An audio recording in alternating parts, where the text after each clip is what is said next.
What's going on, everybody? Welcome to Find Your True Fire podcast. It's your host, CJ Aline, and I want to give a proper special welcome to my guy, McKersin. How you doing, bro? What's going on? Well, thanks for having me. Awesome, bro. So for the viewers listening right now, we're gonna all get a chance to get to know you. But for Wheels wondering, what is this background? Where am I at? I'm currently in Canada. I'm not in my hometown of Massachusetts, but I'm in Canada today. But we couldn't miss an episode of the podcast. I mean, come on, we gotta keep this thing going. We gotta get some talks going, and I'm excited. I'm definitely excited to get to know some of your story and a little bit about you as well. So for myself, but also the people listening, can you tell us a little bit about yourself and even what you do? Yeah, sure. I'm an artist first and foremost. I do dance and music, so I compose, arrange, choreograph, perform, the whole nine yards. I'm also an entrepreneur, so I also have some of my own businesses, and I don't know. I just want to help my community get better. You Yeah, know, I just want everyone around me to like be better and just evolve and level up. That's right. my goal and what I do. That's awesome. Yeah, thank you. Yeah. So, how long have you been doing what you do? Like, Um, I've been dancing since I know it's cliche to say, since 4 years old. wow. Yeah. Just under the tutelage of my grandmother, just dancing alongside like what they would be doing. I grew up in Haiti, and coming to America, I was born here in America, and then I was sent to Haiti, and then I came back around like late sevens, and coming back here was kind of like a culture shock in some ways. The dancing obviously looked different, so I couldn't really connect with the dancers here because I grew up in the projects around here. Yeah. Everyone was doing hip hop, so I had to learn hip hop, and that became like the common language between us. So learned hip hop, and I learned jazz, and I learned other like dances that were born in like North America, well, United States, and then eventually college. I had this director in college in the performing arts program who was like, "Hey, you can actually say things with your movement and your art." And I Mm-hmm. was like, "What?" She's like, "Yeah, you don't have to like the only like you don't have to only use like your written words or your voice. You can actually create work that speaks on like the issues that you're seeing." Around that time was the Trayvon Martin stuff, you know. Mm-hmm. A little bit before that, there was already some stuff happening, some charged stuff happening in America, and like just conversations were coming up. This is also like the you might be too young to remember, but Wall Street, the whole Wall Street movement, when people were like camping outside to protest against it. So though, like America was kind Yeah, of I heard hot about at that. that time, and my director, she wasn't an artist, but she was like an arts administrator, right? So she was like, "You have a gift that I myself can't tap into." So I have to try. She was telling about herself that she has to try twice as hard to get her voice out. But she's like, for you don't have to try as hard because you have the talent. So Mm-hmm. from then on, I just learned to make pieces and artwork that speak to my community. That kind of charged me. I learned I had more inherent power and things I want to say and do and change. And that's been that since then. Since '09, I've been teaching dance, been doing talks. In 2015, I got inducted to the school at Jacob's Pillow, which is like the world's like most leading like dance site. Mm-hmm. Graduated from there. One of my mentors from there taught me about the importance of like our history has the Afro diaspora within the arts, and that just supercharged me even more, And yeah, and now I'm here today. I'm at MIT now doing that work, which is pretty dope. That's Uh, what's up. yeah, and I'm in the streets as well, doing my thing. So yeah, so that's a Yeah, little. bro. Yeah, no, it's cool to hear that. I think one question that came to mind when you said that was like, because as you know, as we grow up and hear about all the things that happen, even to like just like young black men, it kind Mm-hmm. of can like affect your belief in like not in just security, but also just in like what you can do and like, oh shoot, are we able to do this? Yeah. And it's a different thing you have to wrestle with when you see people that look just like you going through so many hurdles and things Right. you have to overcome. So I wanted to ask you, like, what are some like ways that you were able to find like your identity and overcome anything that was kind of like an obstacle for you? I think identity is like a really tough thing because my 20s was rough. I feel like I went through like 3 different identity crises in like my second decade on this earth. Right, I'm on my third now, and I think maybe 4 even. Right, because I didn't grow up with much. I'm a project kid, um, below poverty line, and like the things I grew up with, I found out in college didn't follow me into college, right? I got to shape who I was in college. And at that time, when I was like going through things of like watching our people go through things.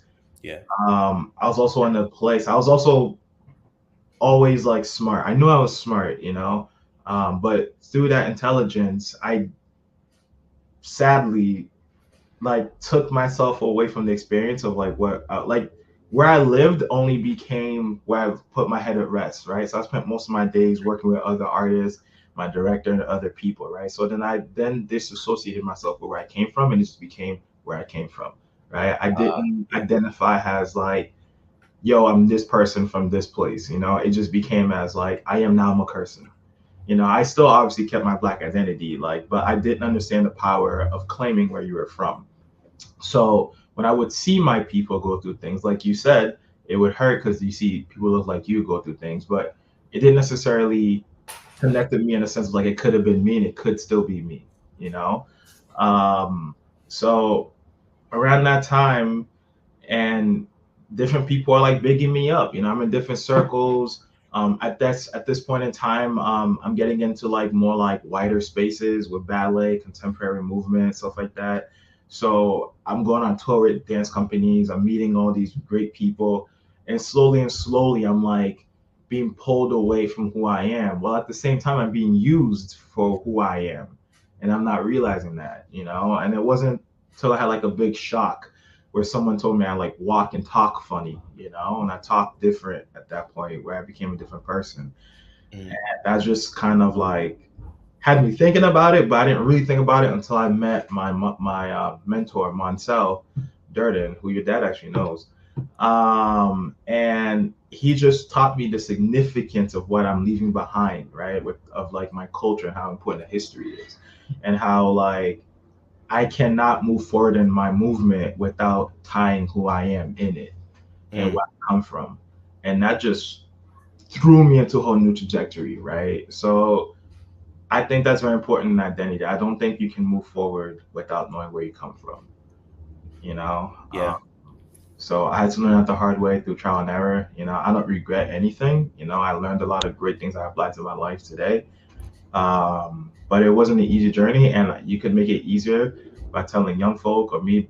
I mean, I work with the youth, and me just telling the youth, like, don't forget where you come from. Don't forget the people who helped you get to where you are. Don't forget the people that like you wake up and see around you. They will always be a permanent part of who you are. Yeah.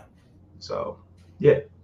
That's good stuff. Because like a lot of people in a way forget where they came from and like who helped them get there. And that's when you see a lot of people losing who they are. Because like when you're something like your values, the things that you value, like people, and you almost like dismiss them, you're kind of dismissing a part of yourself. It's like Exactly. you're becoming someone that you aren't because you're a people person, but you're not relying on these people. You're not acknowledging these people. And then especially when you start going up, that's when the stuff gets to your head. It's just like, oh yeah, I did this, or you see it all the time. It's crazy, but that's such a good point that look how you value the fact that I can't forget where I came from because, it was only God could get me out of this position. And yeah, that's what's up. Yeah, and speaking of God too, like whatever people believe in, right? If you believe you have like an ordained mission or whatever, but like I truly believe that we're given certain gifts to like better the world. And if God took me out that position of like poverty that I was in, um, I was given a gift, many gifts and talents, and I feel like that was my role to like bring people up with me, or to even bring at least one person, just through like the means of like how to do it. Not necessarily doing it by like dragging them out, but just giving them the means to be able to do it, like Moses, when he came back from the top of the mountain, came back down, was like, hey, I got the instructions, so kind of like that. Yep. Yeah, he had the blueprint too. That's what's up. I like that. Yeah. Yeah, bro. I think like kind of like you said, I think just keeping your values in check will always keep you in. I like how you said it got you to another trajectory too. It's true, because once you kind of retrace everything, it'll help you to like actually accelerate. Yeah. Another question I want to ask is just like, for the people listening, like what are some tips for staying motivated and setting goals during your process of understanding yourself? Honestly, it's remembering my mission. I think it's easy as you get busy to forget your mission. Sometimes your mission starts to like swallow you whole, and sometimes like you're working and doing the things and you start to like stray away from it. But like you just gotta remember the reason. Like it's okay to stray away from the path for a little bit, Like sometimes, like even right now, I'm like, you know what? I got bills to pay, man. I gotta think about myself for a little bit, So I am, I'm like sometimes it's okay to get selfish. Like the community, as great as the community is, they are not going to pay my mortgage. They are not gonna pay my rent, my car note. You know what I mean? That like, and that's fine. That's not what they're there for. Like what I get from them is like encouragement, and I love what I can get from my community. Right? Like I get encouragement from them. I get the you can do it. I get like the people I can rely on, and then that I can be like, yo, I'm going through some things, and they're like, yo, come out to our party, come out to this, but they're not there to like, do things that I gotta do myself. So I gotta take the time out my life to just be like, yo, I gotta take care of myself because no one else gonna do it for you unless you do it for yourself. So you just gotta remember to come back to like why you're doing it, right? And not just get caught up in it. Yeah, that's just it. Just keeping your values in line. And it don't gotta be community, right? Like I'm not saying and saving the community, you're doing things for community. Like I know it can sound like I don't know, like fairy tale work or whatever like that. But it can be anything, whatever someone's mission is, like whatever it is, whatever your mission is, whether it's helping single moms, single fathers, whether it's making sure that crosswalks are painted properly on the streets, whatever your mission is, just remembering what that is so that when you do have to, because everybody will have to have those moments where they have to stir away for a little bit. You have to, right? Like I think that's healthy. Like you also need some time for your brain to process, come back with new ideas, right? Just like the whole Moses thing, you gotta leave for a bit, come back with some fresh new ideas, and that's just natural. But you just gotta remember to come back, And sometimes you can leave and be like, you know what, that may not be the mission for me.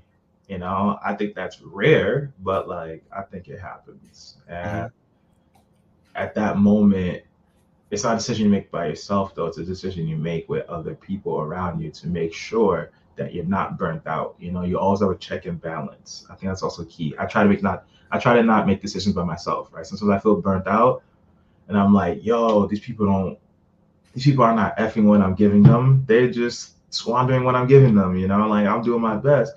And then I will be telling this to like a friend and they'll be like, well, did you do this? And I'm like, no. And they're like, well, that's why, So other people, they may feel, what, F them, I'm going to do my own thing, but unless you have like someone to like keep you on track. And sometimes I may be right, sometimes that person may be right. Like, oh, you know what? They're not messing with you. Maybe you should do something else. Maybe this is not for you, so just keeping your in mind.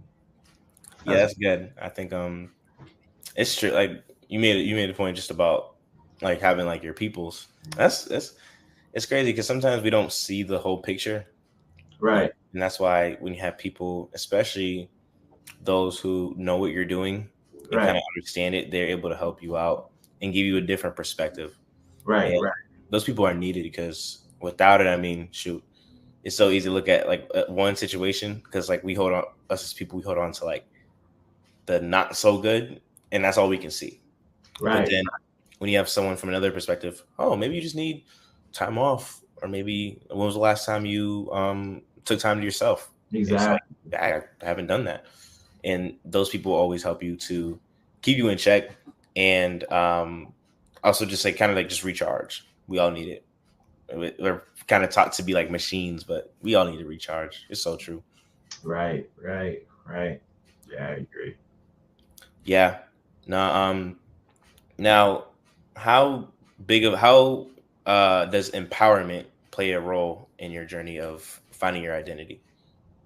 It's funny. I just wrote a blog on empowerment a little bit. Um, the question is, how does empowerment what? How does empowerment play a role in finding your identity? Okay. Um,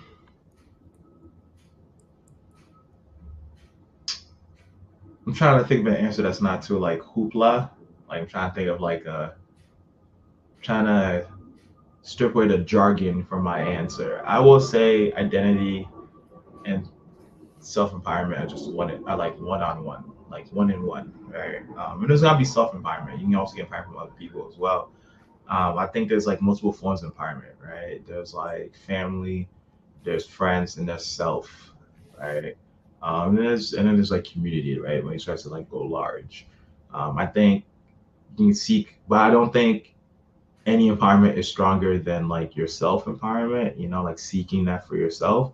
But obviously, it starts from the family, right? And then it starts to like shift away when you start to get your own identity, right? So that's how I feel like identity and empowerment are like one in one.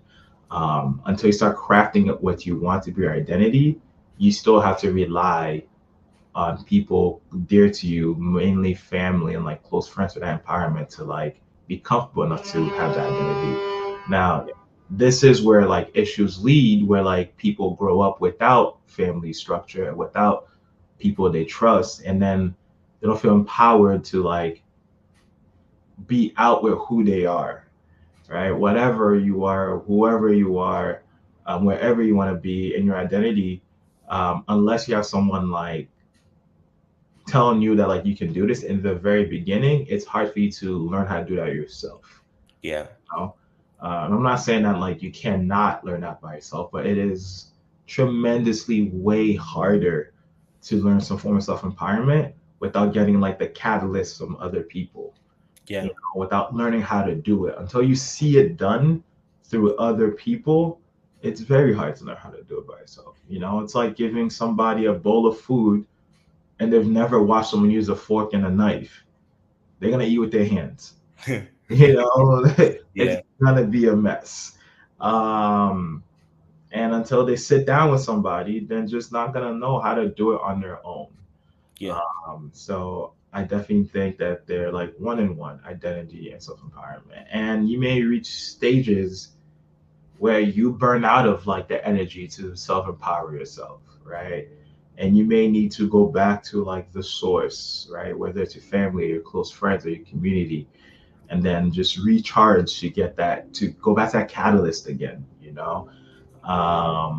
And then shift whatever you want to do. Like maybe your identity shifts. Maybe at like 40, you're like, I want to be a Rastafarian who only eats leaves and just vibes out, right? And if that's a new identity, then you okay, know it is what it is, you know. But you still need some form of self empowerment and some self, determination to make that happen. You know, you can't just like bleed into it, because there are a lot of things you got to do to make that happen. You know, how are you gonna afford your bills if you want to live like that? How are you gonna do this? How are you gonna do that?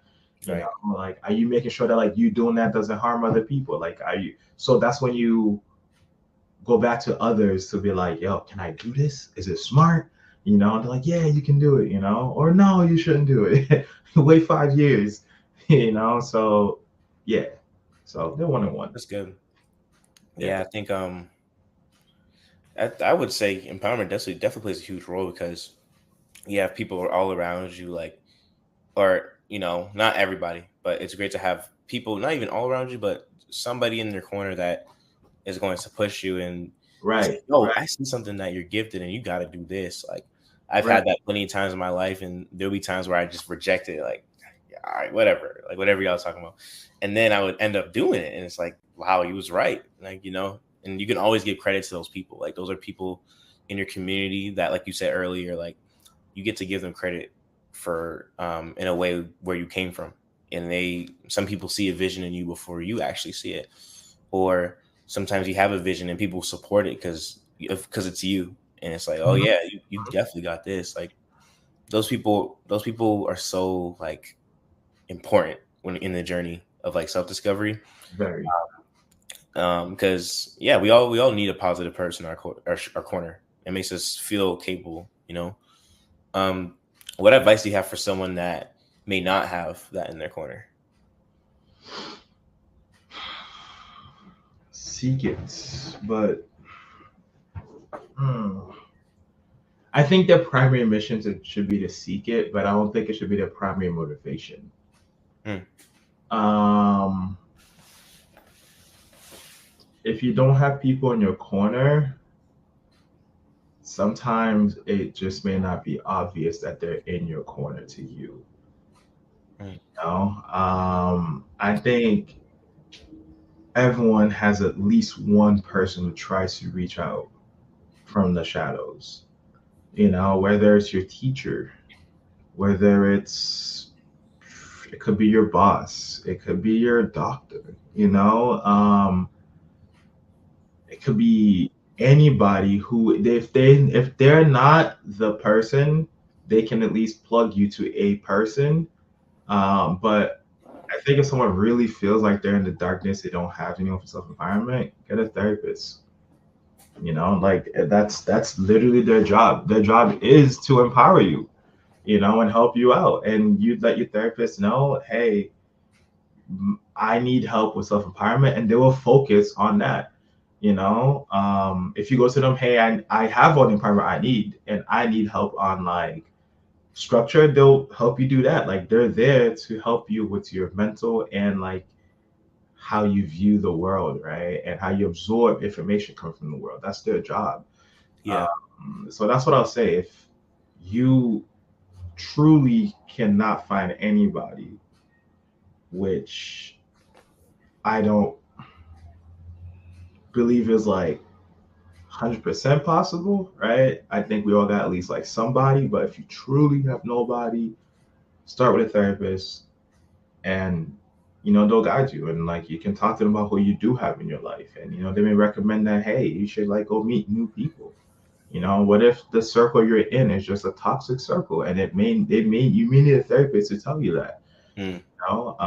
If you're faith based and you do believe in a faith, go to where your faith congregates. If you're Muslim, you go to your mosque. If you're a Christian, you go to your church. Meet like-minded people, go out there, and it's a small but series of steps. So it's a small series of steps. Like I don't think you'll go to like a meetup for like, let's say if you're into cars, like a car meetup, you're gonna meet somebody that you're just gonna things gonna empower you for your life. Like Yeah. be friends with them. It's gonna take a long time, maybe months. Before like they're that person who's like, yo, you got this, you can do this. Yeah. Um, and keep an open mind until for a long time, because some people may be great while things are great, both in your life and their lives, and until you and that person or you and those people go through some tribulations, either together or by themselves or by yourself, you're not going to know who's really for you. Wow. Someone can empower you only when things are great, but until things are bad and you're facing some kind of adversity and they still stick by you, that is like true empowerment. That is 100%. Because yeah, I mean, be real, it's easy to be around people when things are up, but Yeah, like when they're down, it's like you get to kind of see. I mean, obviously, not everybody will be available when you're down, but the people right. that take that step up, and it's like, oh, yo, how can I help you out? How can I be there for you? You know, Mm-hmm. it goes a long way. It goes such a long way. And I think we all have it, but some people don't have the ease of access to it. Like some people might have like a neighbor down the street that like they confide in, but maybe for some people it's a doctor, and a doctor is someone that, you know, is working constantly. So you might have to go to them to get that. But I think we all have somebody or somewhere we can find someone to confide in. And Right. Right. that can help us with, because yeah, I just think about so many people who don't have the, oh, my friend, I just walk to his house or pull up. You know, some people don't have that necessarily ease of access. So that I appreciate that. I think it's good to hear that there's so many other places besides the way that society paints it in a way. Right. Right. Yeah. So Yeah. many other avenues. What was that? I said there's so many other avenues Yeah. on like getting that environment. Yeah. There's also a lot of self-help books. There's also a lot of that on the internet. The internet's tricky though, so I would definitely be wary about like doing research on the internet. Yeah. You can find a lot of like stuff that can mess you up, but you also find a lot of good stuff that can like empower you.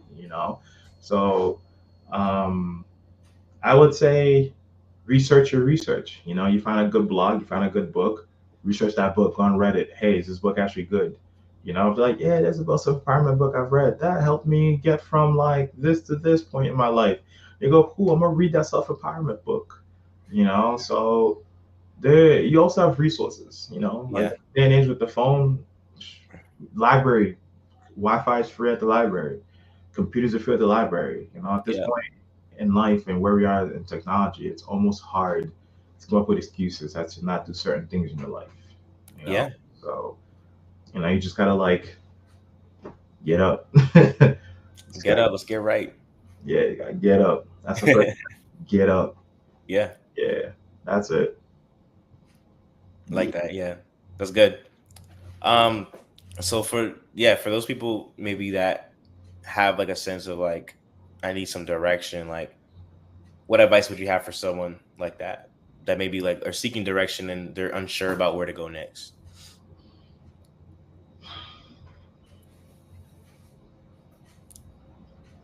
In terms of what career? Um, maybe career, or just like, you know, like even with I think about transition, like transitioning from high school to college, or just like graduating and not knowing what to do. Like, I was talking to my friends about this. Actually, one of my friends about this. The other night, we were driving down to New York, and we were talking about how where the two of us are from, it's kind of like destitute, right? Like I went to high school in Lynn, and at that point in time in Lynn, things were kind of rough. And he went to high school in Lowell, and things are also kind of rough up there. And when he went to high school, things were kind of rough. So we're just talking about like just our lives in like high school and like transitioning from this to that. And I was explaining to him that a lot of my friends, and a lot's like three, four, but that's a lot. They didn't graduate high school in your senior year because they dropped out. mm, They dropped it by senior year. You just got to show up to graduate. yeah, Like you already made it to 4 years. The teachers are kind of a little bit more lenient because they just want to get you out of there. yeah, You just show up and like you're good to go. But some of my friends dropped out senior year, like a few months away from graduation because of wow, the panic of like, yo, I don't know what to do after this. It's almost like my friend painted it as this. My friend Elmer, he was like, it's easier to drop out of the race than to like expect failure, right? You can't fail what you're not in. I yeah, can't fail or I can't lose a race. I'm just not in the race, right? And that's how he broke it down to me. He was like that was easier for them. They can't fail if they're not doing it. And they decided not to do it, And some of them definitely went back up their GEDs. Some got families now, but it's definitely tough. I also have students who were so close because I also taught public school for a while, who were so close to graduating high school and they also dropped out. And I'm trying to mm, encourage them to like, yo, get your GED. you know. But It's scary out there. I think a lot of people get succumb to that pressure of like, yo, what's next? You know, what do I do next? And like, my advice is like the realization that you can't do it alone. Like, you can't take any next step alone. Like, and it's sad. And it goes back to like those people who just have nobody on their side. You know, you got to just breathe. You know, like going to what no one pushes you to what's next. You got to like decide to go into what's next. You know, and if you want to decide that by scaffolding it into like 100 steps, that's okay. If you can do it in 20 steps, that's okay. If you do it in 5 steps, 2 steps, that's perfectly fine. Right. If you going from high school to college, for me, it was a little harder. If you have all the resources in your life, great family, mom and pops in your fam, got some money. By money, I mean like middle class wealth. Like, you're all set. All you need is you pass your PSATs or SATs, and you're in college, and your family helps you out, right? 1 or 2 steps. If you're somebody who got to do a lot more steps, you got to consider your little brother, your this, your that. Break it up into steps. You know, make it less scary. Like, okay, next week, all I need to do is complete the FAFSA application. Leave it at that. You know, then you're like, cool. The week after that, I need to have a conversation with my family. Can I stay here while I'm in college? Do you want me gone? You know, which would be sad to want you gone while you're in college, right? Can you handle the expenses? How many classes do you think I should take, so that I can work and pay for some of the bills at home, right? Some people got different things. And that's a step in itself, just a conversation, right? Step 3, you go to your boss. Hey, I need to cut my hours. I can only work like 20 hours a week now because the other 20 hours is going to my college, right? So it can seem scary and overwhelming to people based on what they already have on their backs, you know? So you just got to take the stuff off your back one by one. Yeah. You know? And then you go, all right, that's now step 1 through 5. That's now step 5 through 6, you know? And I think that's the best way to like go to the next thing. Just break it apart. We're only human. We literally can only do one thing at a time. Yeah. Multitasking is a myth. We cannot do multiple things at the same time. All you do is you just shift your attention to one another really fast. No one can Dividing your attention. multitask. Huh? Right. And it divides your attention. Yeah, you really can. And I think that was like one of the greatest lessons I learned in psychology class when they're telling me that, like, the human brain cannot do this. Like, I cannot type here like a email while talking to you. What I'm doing is I'm ignoring a quarter of what you're saying, and I'm putting that quarter into my email, right? And vice versa. You know, I'm missing things, and then through context, I'm like, oh, he must have said this to fill in the blank, right? So we cannot. And I think once you are okay with that, I think you do a lot in life. Yeah. Yeah, you make a good point about that. Because I I didn't know psychology said that for one. That's I mean, I think the quicker you learn that too, it'll help you to be more, focused on what the task at hand. Mm-hmm. Um, but I like or the story you mentioned was pretty deep, just about how like your peers kind of dropped out before the pressure of graduation and everything hit because of the fear of like what's next and like how do I get past this block. And those things are things that come up like along the journey. But I think like the way that we can look at things sometimes is like, instead of the journey, we look at the destination. We look from high school to college and ignore and glance over the other steps. So it feels like this big leap, this big like one Right. step. But even breaking it down, it's like, 20 steps, 50 steps, whatever you got to do. Like just take a small step to guide yourself forward. And some steps might not be the perfect steps. There's no such thing as the perfect steps. I think, Right. Right.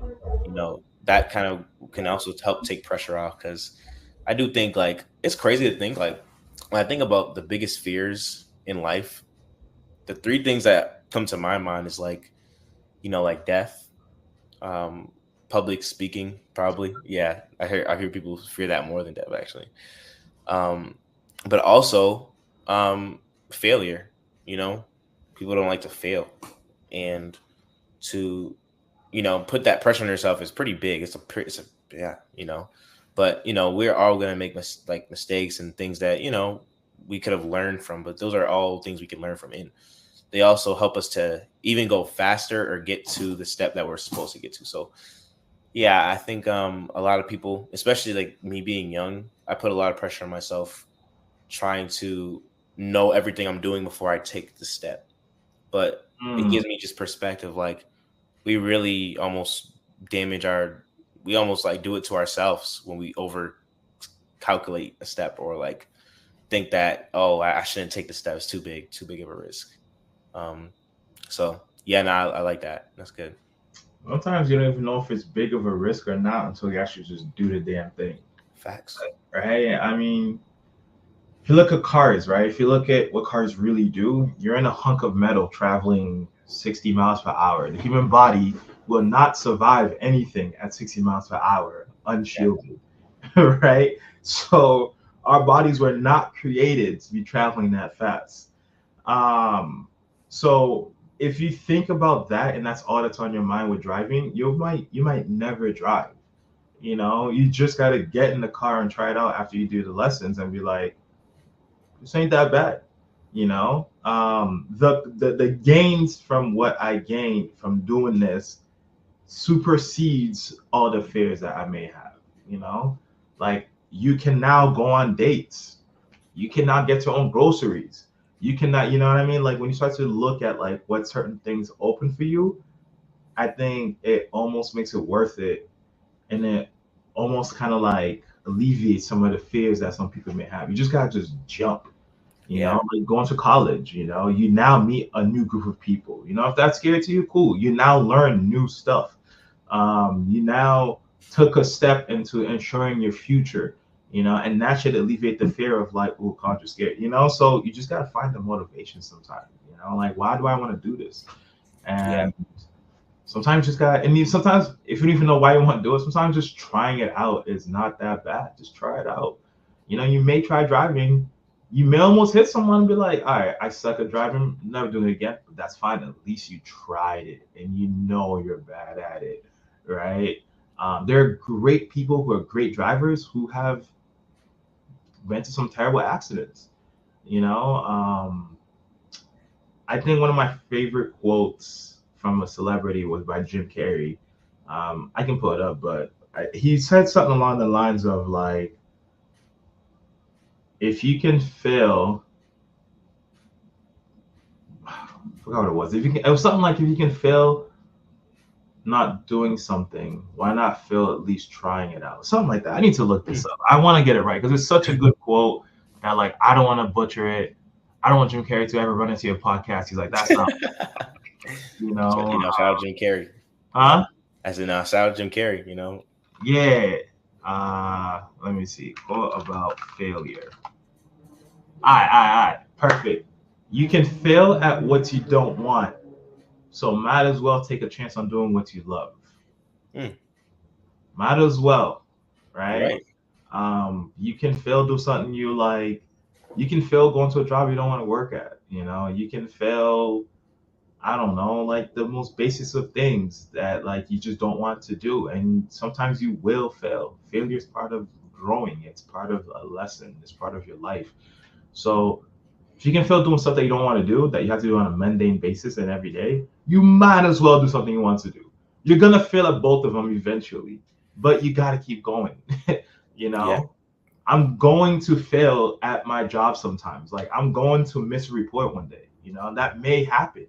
But I still have to go to work. I still gotta pay my bills, So apply that to something you love to do, Mm. you know. Perfect action. Yeah.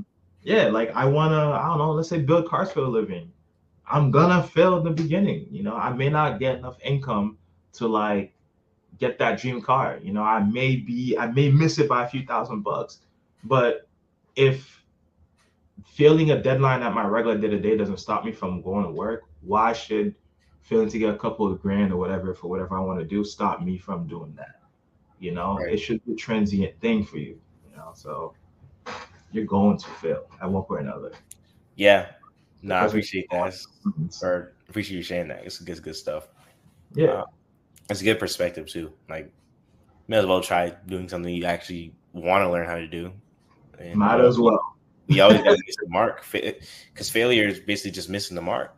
So it's like That's all it is. it's all failure is. So we might as well try something that we want to pursue. and it might, maybe you don't like it, but you don't learn that without At least failing. now you know. Exactly. So, at least you're not going to sleep every night thinking about, yo, man, I could have done this, I should have, would have. At least a resentment. yeah, and that resentment, and it leaves with potential. Like I could have been, like could have been. And then now, if you have kids, you put that resentment on your kids. Now your kids grow up with your resentment, and it's sloppy, man. I've seen it my whole life. Crazy cycle. Yeah, You're right. It's a cycle. It's a cycle. Yep. Yeah.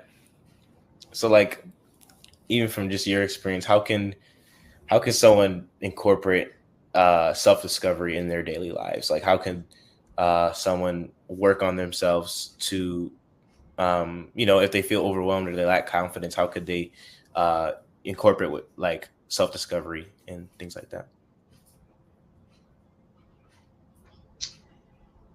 I mean, it goes back to self-empowerment stuff. Like,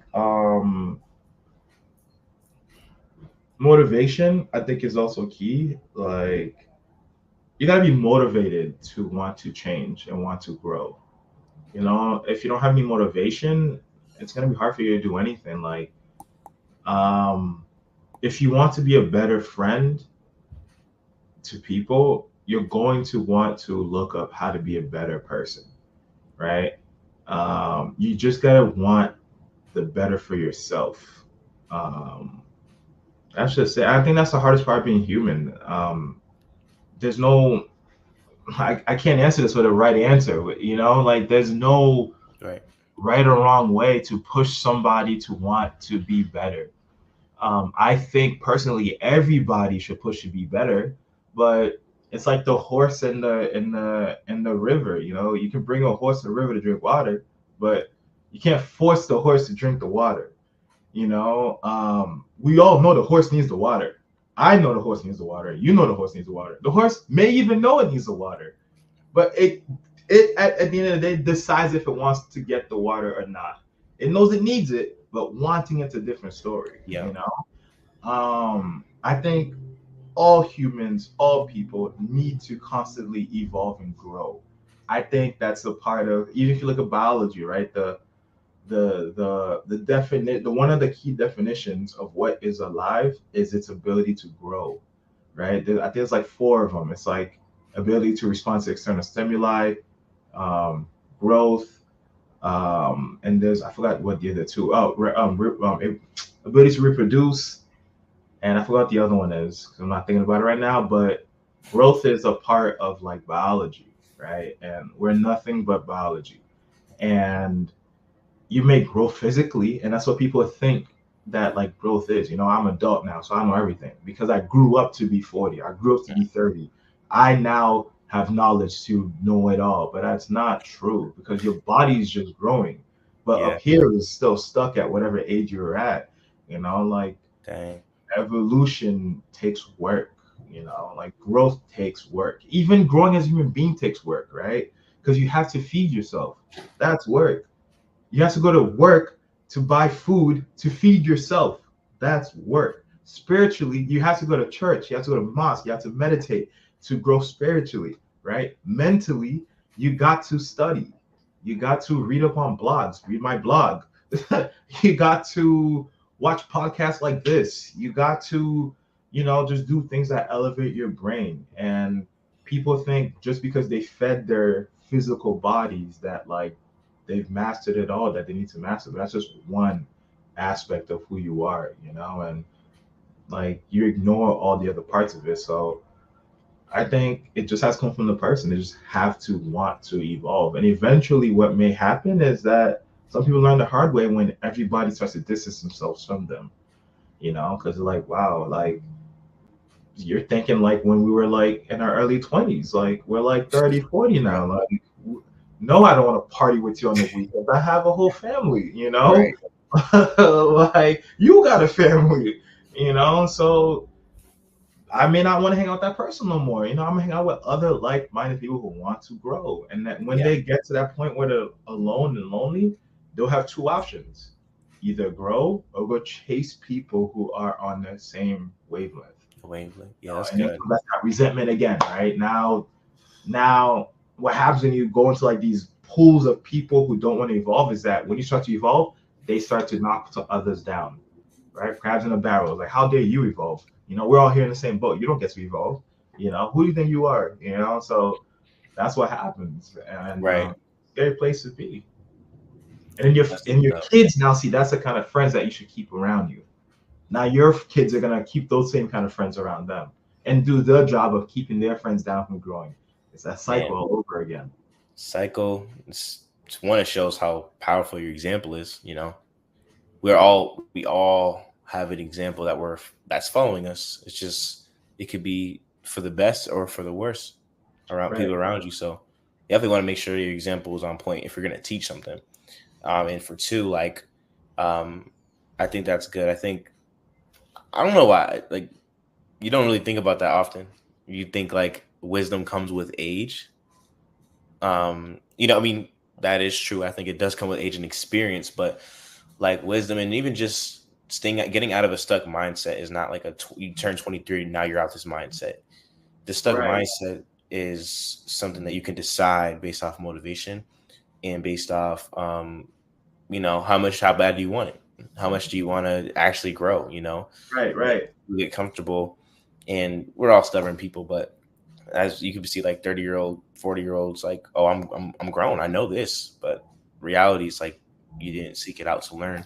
And that's for any age, but it's just so much powerful info we have now where we can research a lot of these things and even get, like, a lot of people experience things that you don't have to experience. They teach you how to avoid Right. experiencing something for like 10 years and Right. actually grow faster. So I think that's good.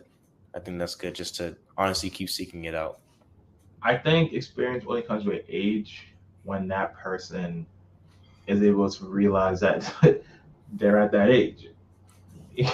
Some people's minds are stuck at a different age and they may not think or feel that they're at that age. Or the inverse happens where they're at that age, but they haven't applied what they should have applied all those years leading up to that age.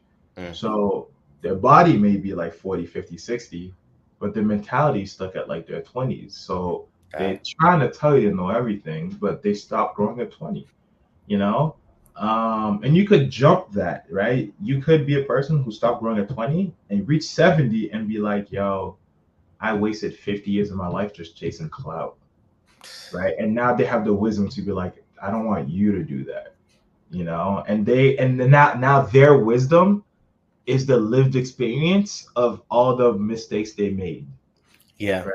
So that becomes their wisdom because they're able to look at themselves from like third person, like, okay, that was my life. Right. When you're able to look out, right, for like there's looking within, but there's also looking outwardly, right? When you're able to look out, I feel like that's when you gain wisdom. You're like, wow, okay, those are the 4 years of my life. What did I do? What of those 40 years can I give on to you? That Mm, is wisdom. right. Yeah, that's right. That's power, and that's powerful in its own too. Yeah. For other people, of course.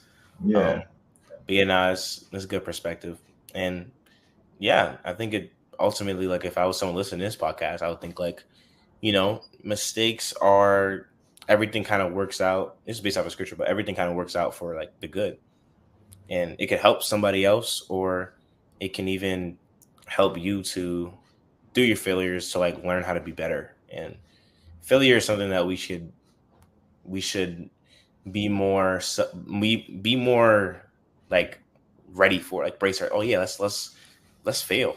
Sounds crazy, but like, Mhm. let's fail because I can learn faster. You get to learn Yeah, and correct exactly. yourself faster than someone that's avoiding failure and avoiding any type of transition slash failure. So I Right. think it's deep Right. stuff, but it's crazy how we're programmed to think that failure is terrible. It's crazy. People who don't fail or condition or cushion their lives to avoid failure end up being narcissists. Okay, That's man. that's life. That's life. They will cut you out before you give them an excuse to fail. They will manipulate their ways out of failure because they're not gonna fail.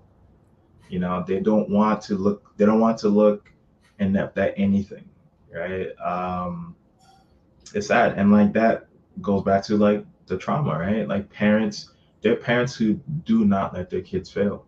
Their parents, like narcissism starts at parenthood, right? There are parents who make sure their kids never experience failure. You know, you're great. You didn't fail. They failed.